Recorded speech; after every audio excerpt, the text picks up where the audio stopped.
Our objectives for today are Hospital rule and finding the image of an interval.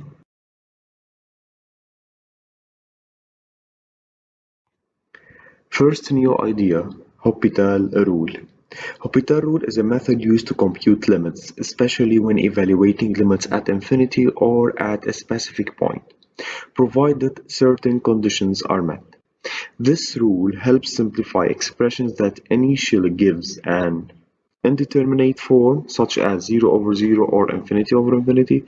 Let's explore the conditions and see how Hospital rule works. Let f and g be two differentiable functions. The reason of being differentiable, since here we need to make derivative.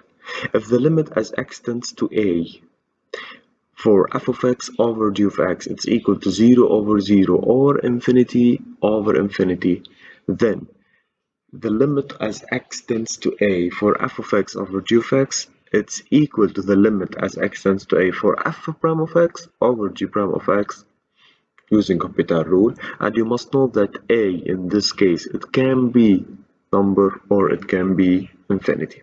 For example, if we need to calculate the limit as x tends to 1 for x squared negative 3x plus 2 over x squared negative 1, simply if we need to evaluate it, we will get that the value it will be equal to 0 over 0, which is indeterminate form. So simply using Hospital rule, we will get that the limit as x tends to 1 for x squared negative 3x plus 2 over x squared negative 1, it's equal to the limit as x tends to 1 for the derivative of the numerator, which is 2x minus 3, over the derivative of the denominator, which is equal to 2x. By substituting 1, we will get that the value it will be equal to negative half.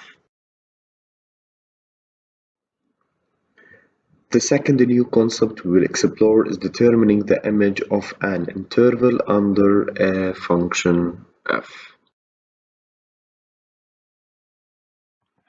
When analyzing the image of an interval AB under a continuous function f, we can consider three main cases based on the variation of f. If f is strictly increasing, then the image of the interval AB is the interval f of A, f of B. If f is strictly decreasing, then the image of the interval AB is the interval f of B, f of A.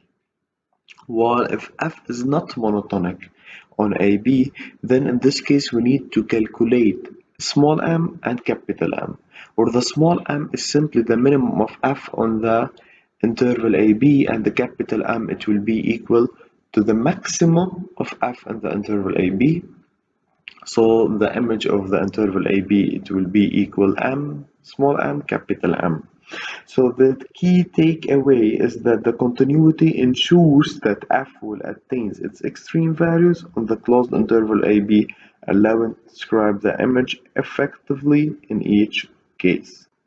Let's, for example, see this exercise. In this exercise, they gave us that f of x is equal to x squared negative 4x plus 3 defined over R, since it is a polynomial function, and they gave us its table of sign, and they are asking us to determine the following images of the intervals.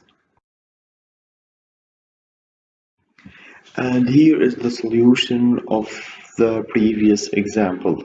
Simply you can see that in all cases we must state that f is continuous and we must state as monotonicity. If it is decreasing or if it is increasing or if it is not monotone. And simply this is the solution of the previous example.